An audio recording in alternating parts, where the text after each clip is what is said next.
महाभारत के इन 5 कन्याओं की जन्म की अजीब है कहानी। महाभारत एक विशाल ग्रंथ है। महाभारत के महिला पात्रों में से कई कन्याओं के जन्म की कहानी अजीबोगरीब है। उन कन्याओं के जन्म की कहानी रहस्यमय और रोमांच से भरा हुआ है। कहा जा सकता है कि ये कन्याएं ऐसी हैं जिन्हें महाभारत युद्ध का जन्म देने वाली भी माना जा सकता है। इन कन्याओं ने महाभारत युद्ध को जन्म देने का काम किया, अतः इनको महाभारत युद्ध का जिम्मेदार और कारण माना जाता है। आइए जानते हैं उन कन्याओं के जन्म की कथा के बारे में। सत्यवती महाभारत की अजीब महिलाओं में से एक थी सत्यवती। सत्यवती का मूल नाम मत्स्योदरी और मत्स्य गंधा था। उनका यह नाम होने के पीछे कारण यह था कि इनके शरीर से मछली की गंध आती थी। सत्यवती महाभारत की ऐसी पात्र थी जिनके बिना महाभारत महाकाव्य की रचना और महायुद्ध की कल्पना भी नहीं की जा सकती है। सत्यवती ने ऐसे दिव्य पुरुष को जन्म दिया था जिसने महाभारत महाकाव्य ग्रंथ की रचना की। वे दिव्य पुरुष महर्षि वेद व्यास थे। श्रीमद् देवी भागवत पुराण के दूसरे स्कंद में सत्यवती के जन्म की कथा का वर्णन मिलता है। सत्यवती का जन्म आद्रिक नामक अप्सरा के गर्भ से हुआ था, जिसको एक श्राप के कारण मछली के रूप में जन्म लेना पड़ा था। इस मछली ने राजा उपरिचर के शुक्राणु को ग्रहण कर लिया था, जिसके कारण यह मछली बनी अप्सरा गर्भवती हो गई। गर्भ में यह कन्या अपने भाई के साथ बढ़ती रही। एक दिन की बात है कि एक मछुआरा जब यमुना नदी में मछली पकड़ रहा था तो उस वक्त ऐसा हुआ था कि उस मछुआरे के जाल में यह मछली फंस गई। नदी से बाहर आकर जब उस मछुआरे ने मछली के पेट को फाड़ा तो मत्स्य गंधा अपने भाई के साथ बाहर निकली। मछुआरा उन दोनों बच्चों को लेकर राजा उपरिचर के पास पहुंचे। राजा ने बालक को अपने पास रख लिया, जो बड़ा होकर राजा मत्स्य हुआ और कन्या को मछुआरे ने पाला। एक बार की बात यह है कि महर्षि पराशर ने जब मत्स्य गंधा को देखा तो वह उस पर आसक्त हो गए और अपने पुण्य बल से मत्स्य गंधा के शरीर में मौजूद मछली की दुर्गंध को समाप्त कर दिया। उसके बाद से उस कन्या के शरीर से सुगंध आने लगी और वह सत्यवती कहलाई। इसके बाद पराशर ऋषि से इनको वेदव्यास नाम के पुत्र की प्राप्ति हुई, जो बाद में महाभारत महाकाव्य सहित 18 पुराणों के रचयिता बने। कालांतर में इसी कन्या सत्यवती का विवाह भीष्म के पिता शांतनु से इस शर्त पर हुआ था कि भीष्म आजीवन अविवाहित रहेंगे। यहीं से महाभारत युद्ध की भूमिका तैयार होने लगी। अम्बा काशी नरेश की पुत्री थी। भीष्म से मिलने से पहले तक यह एक साधारण कन्या थी और इसके जन्म की कोई अजीब कहानी नहीं थी। लेकिन जब यह अम्बा ने तपस्या करके पुनर्जन्म ग्रहण किया, तब न तो इसके जन्म की कहानी साधारण रही और न ही खुद साधारण स्त्री रही। जब राजा शांतनु का विवाह सत्यवती से हुआ तो उनसे इनके 2 पुत्र हुए, चित्रगंध और विचित्रवीर्य। सत्यवती ने अपने दोनों पुत्रों के विवाह के लिए भीष्म को जिम्मेदारी दी थी।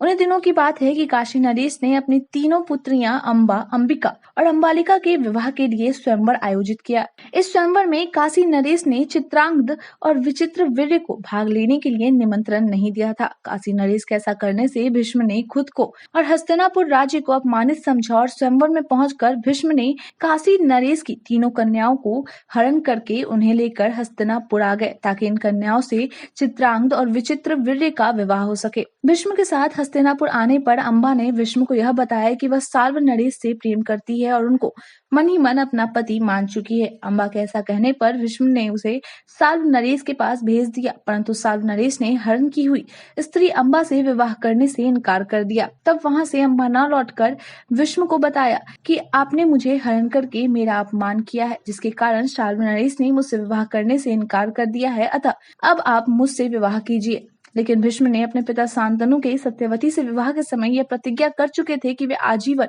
अविवाहित रहेंगे और आजीवन ब्रह्मचार्य का पालन करेंगे, अतः उन्होंने अम्बा से विवाह करने से मना कर दिया।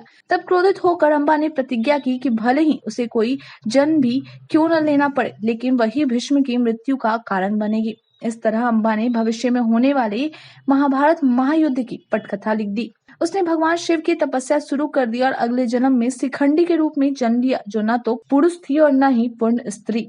शिखंडी के कारण ही महाभारत युद्ध में भीष्म को बाणों की सैया पर जाना पड़ा, जो उनकी मृत्यु का कारण बनी। द्रौपदी महाभारत युद्ध का सबसे प्रमुख जिम्मेदार महिला थी। ऐसा कहा जाता है कि द्रौपदी का जन्म ही भविष्य को महायुद्ध की ओर ले जाने के लिए हुआ था। द्रौपदी के पिता द्रुपद ने द्रोणाचार्य से प्रतिशोध लेने के लिए पुत्र प्राप्ति की इच्छा से यज्ञ किया था।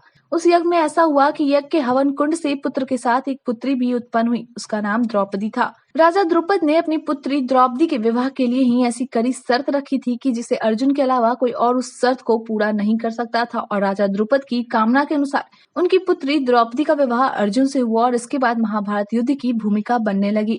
दुशाला दुशाला दुर्योधन की बहन थी जिसका विवाह जयद्रथ से हुआ था और जो महाभारत युद्ध का मुख्य किरदार में से एक था। वैसे तो दुशाला महाभारत युद्ध में कहीं किसी रूप में शामिल नहीं है, परंतु अपने पति जयद्रथ के कारण वह भी महाभारत युद्ध से जुड़ी मानी जाती है। पांडवों का जब वनवास चल रहा था तब जयद्रथ ने एक बार द्रौपदी का अपहरण करने का प्रयास किया था, लेकिन पांडवों ने उसे पकड़ लिया था और दंडित किया था। तब द्रौपदी ने भी जयद्रथ को दंड के रूप में अपमानित किया था। तब जयद्रथ ने पांडवों की मृत्यु का संकल्प लिया था और इसके लिए शिवजी की तपस्या करने लगा। महाभारत के युद्ध में से एक दिन शिवजी से प्राप्त वरदान के कारण जयद्रथ सभी पांडवों पर भारी रहा और अभिमन्यु का वध का कारण बना। दुर्योधन की बहन और जयद्रथ की पत्नी दुशाला का जन्म भी उसी मटके से हुआ था जिनसे दुर्योधन अपने 100 भाइयों के साथ उत्पन्न हुआ था। गंगा, बिना गंगा की महाभारत की कहानी अधूरी है, अतः अंत में गंगा के बारे में बताना भी जरूरी हो जाता है। सच कहा जाए तो गंगा से ही महाभारत की कथा की शुरुआत हुई थी, क्योंकि गंगा ने ही विष्णु को जन्म दिया था, जिसने एक ऐसी कठिन प्रतिज्ञा की जो भविष्य को एक महाविनाशकारी युद्ध की ओर ले जाने का काम किया। पुराणों में माँ गंगा के जन्म की कथा के बारे में यह बताया गया है कि यह भगवान विष्णु के चरणों से उत्पन्न हुई थी, लेकिन धरती पर माता गंगा के जन्म की कथा की शुरुआत भगीरथ ऋषि की तपस्या करने से भी पहले की है।